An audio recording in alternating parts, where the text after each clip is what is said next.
Laetare. Rejoice.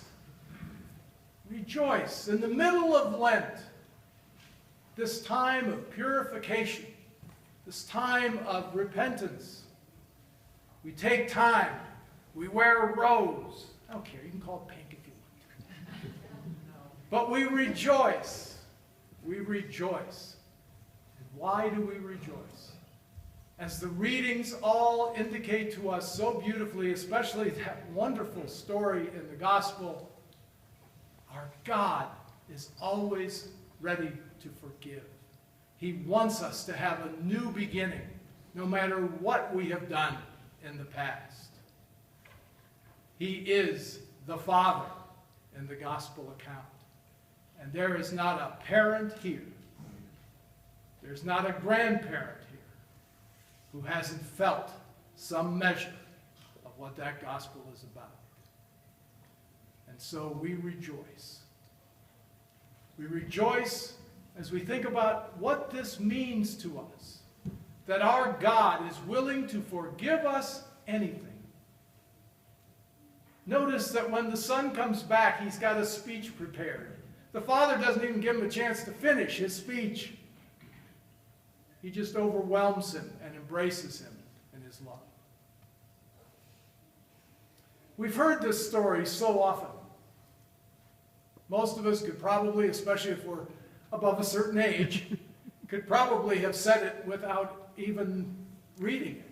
We know it by heart. We know all the aspects of it by heart. When I was a much younger man, I was still in the Navy, stationed in Maine. I was the operations officer of a base in Maine. I think I met this story firsthand, and it's affected me ever since. We didn't have a resident pastor. We didn't have a chaplain in our base. And so the local bishop asked me to administer the Catholic chapel presence. I wasn't a deacon. I was simply a layman who was interested in doing that and having that kind of service. Once a month we had Mass. But in between, we would gather on Sundays to worship God in the best way we could, breaking open the Word. And then once a month, it felt like Paul coming to Corinth, we would have Mass. There was a young woman who was associated with our chapel. She was 19. And her job was to set the chapel up for us, to make sure we had everything we needed, everything was set up. I knew she was Catholic, but whenever our service started, whenever Mass began once a month, she would leave. She would go sit in the office. And I often wondered about that, and yet because of our difference in rank, I didn't want to kind of impose on her. I didn't want to embarrass her. So I never asked. But I always wondered. Then one day, I got a phone call from her. And she said, "Commander, can we talk?" And I said, "Certainly." So we got together. I met her. She said, "What I have to share with you, I hope you won't mind," but she said it's deeply personal. And she said it's really something that has nothing to do with the Navy, it has something to do with my life. And I said, "Whatever you care to share." 19 years old, single. This was on a Friday. She said, "On Monday, I have an appointment in town to have an abortion. I don't want to do that. But my parents told me 2 years ago, when I was 17 and I found myself in a similar position, that I had committed an unforgivable sin, that God wanted nothing more to do with me, that they wanted nothing more to do with me, and that I could never find forgiveness ever again in my life." And so she said, "I feel hopeless. I don't think I have a choice here. I've already committed an unforgivable sin." She So that's why I don't become a part of the community on the weekends. I'm not worthy to do that. I've been excommunicated. We had a long talk. As a result of that long talk, she came to realize that her parents were wrong. That God forgives everything and anything that we ask. She came to understand that herself. And at the end of our meeting, she said, "How can I make this right?" I said, "Well, as luck would have it, I have a good friend who happens to be a priest, and he's at the next parish over, and I know he's waiting. Would you like to go see him and go to confession?"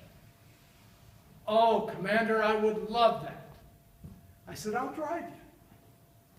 And we drove over and saw Father Peter, not the Father Peter some of you know. They went in, had confession. She came out crying with happiness. He came out crying with happiness. She had the baby, later got married, wonderful family. And it all started because she realized finally that God forgives everything. All we have to do is ask. For as stupendous as that father was in the gospel, our God is infinitely more.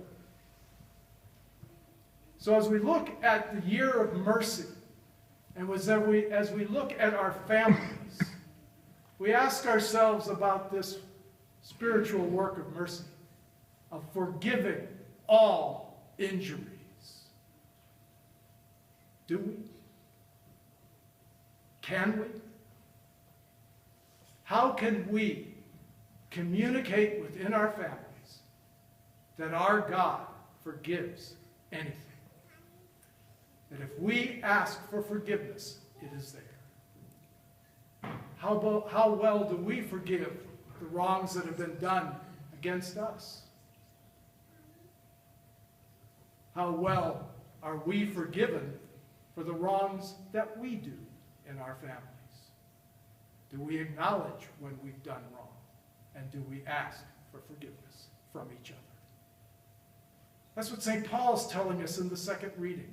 We are called to be ministers of reconciliation, to bring people together in our families. How can we do that now? What is the best way, the most concrete ways we can effect that reconciliation? This is a perfect time as we rejoice in this reality to go to confession ourselves, to lay before God all that we have done.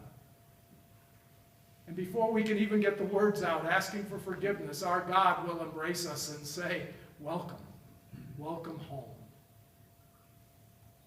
You're back." Do we do that? Do we acknowledge our need for forgiveness? So as we consider this powerful, powerful gospel, how is it reflected in our own family life?